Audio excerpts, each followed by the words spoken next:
All right, legal and end of life. Okay, guys, legal is talking about where are we allowed these batteries, but specifically in aviation is talking about where in aviation are we allowed these batteries. Are you allowed to transport these as dangerous goods on an aircraft as a passenger?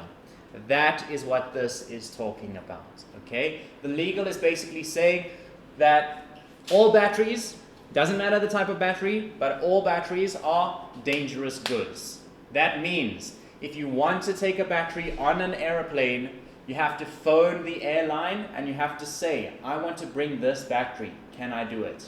They're going to say, yes, we're going to classify it as dangerous goods, and they're going to give you a list of parameters. For example, there's none on this one here.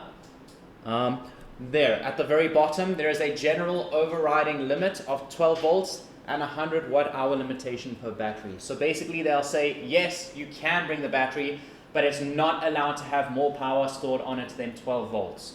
Or it's not allowed to have more than 100 watt-hours, blah, blah, blah. You get the idea. They're basically going to tell you, yes, you can bring it on, but you're going to have it at this amount of storage capacity. And they're probably gonna say things then as well, like you're gonna have to put it in a battery sealed case and mark it as dangerous goods and take it to a special desk. Okay, it depends on the battery type. Oh, and how many batteries you're actually bringing on. Cool, end of life. Guys, it does not matter once again, just like the legal applies, that process applies with every single battery type. The end of life applies the same with every single battery type. We as a society, as a collective species, we know that we have a battery finished. Let's plonk it in the dustbin. Okay, even myself, I'm guilty of that. That is not the way, it is not the way to deal with batteries. Firstly, you're doing yourself in, because battery recycling is very, very lucrative. If you get yourself a bag of batteries and you take it to a battery waste department, they will pay you for your dead batteries. They will pay you for your trash, okay? So firstly, there's that bonus, but more importantly, the effects of batteries, dead or alive, on the environment is detrimental. So you throw this battery in the dustbin, it goes to the landfill, it will corrupt the whole landfill. If that landfill's next to water, that whole water stream is corrupt. If that landfill's next to crops, the whole crops will be corrupt, okay? It's a very dangerous thing. Batteries have a lot of chemicals in them. And the whole point is that you want to get rid of them in an efficient manner. So what ways can you get rid of batteries? What's the best way? It's one that I just said now. It's the best way because you get paid for it. Okay, if you take your batteries, you store them in a battery container, all your dead batteries, and let's say you build up until this container has 100 batteries in it. And now you take it to, it depends on the battery as well, but if you take it to every e-waste place, will always accept your batteries. But depending on the batteries, for example, an SLA battery, you could take it to an automobile shop, or you could take it to a homeowner's shop, a builder's warehouse, things like that, okay? You might have to look around depending on, South Africa, different people might accept different things and have different terms for batteries, but you will be able to find a place where you can take your batteries and get money for it. So you're recycling, you're saving the economy, you're saving the environment, you're helping yourself as well by earning some money for that. Okay. So batteries, when it comes to end of life, that is always the best way to deal with batteries. But if you have a battery that is you're actually worried about it, like it looks like it's about to explode, what do you do with it then? Let's say you guys are about to have a battery, there's a battery in the middle of the class, it's about to explode. I'm going to sit back and watch it explode unless you guys figure out the solution. What is the solution? Click on it. What? Disconnected. No, remember the battery's already disconnected. The battery's just sitting there as itself, but it has power on it and it's about to explode. What do? Yes, you could pour Coke, but I don't know if it'll do much because the Coke will have to get into the chemicals. But he's right, you have to disconnect it because there's that one part of the battery that is connected in silence. No man, if we have just an individual standalone battery, so it's not connected to anything. but it does have power stored on it. So let's say you have a 75% battery, Yes. but it's not in anything. But it's sitting on the desk and it's getting bigger and bigger. Like it's swelling, like batteries do. Hey man, so you guys are all looking at the reactive. So you're gonna wait, you gotta sit and wait for this thing to explode. Then you're gonna react. No. We will all be dead. Okay? What you need is to take a proactive action, and that is this. Take that battery and put it into salt water.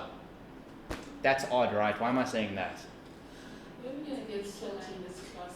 What? When are we gonna get salt? In the kitchen.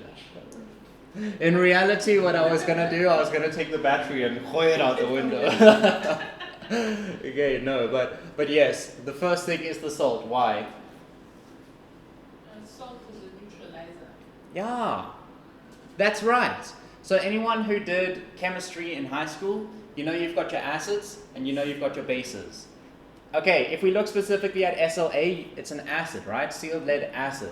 However, your lithiums and your nickel cadmiums, they also have acid effect. Okay, the chemical's compound is acidic. So salt is a basic. So you've got acidic and you've got basic.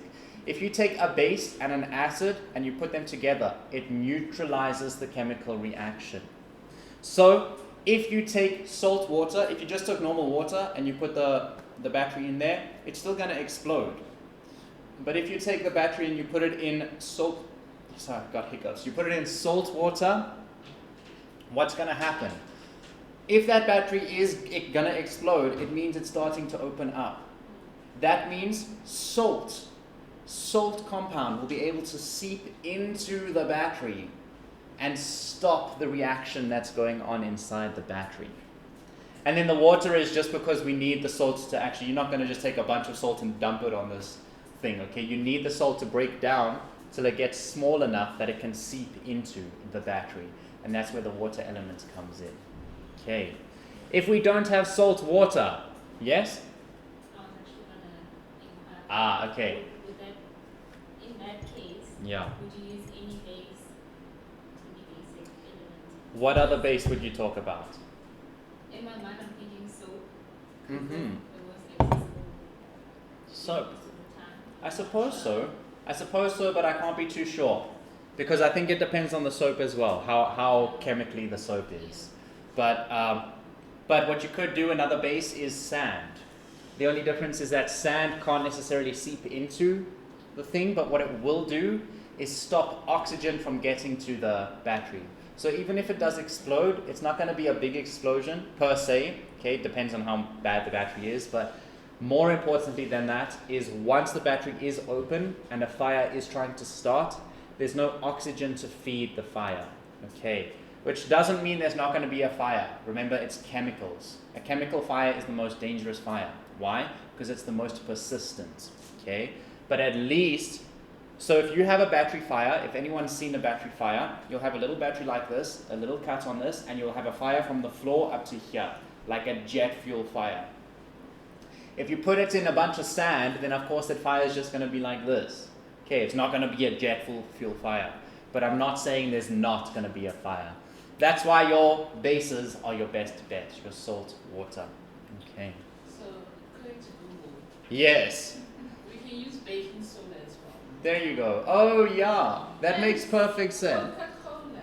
And Coca-Cola. Yeah. Yeah, we can always use Coca-Cola. Coca-Cola all the time.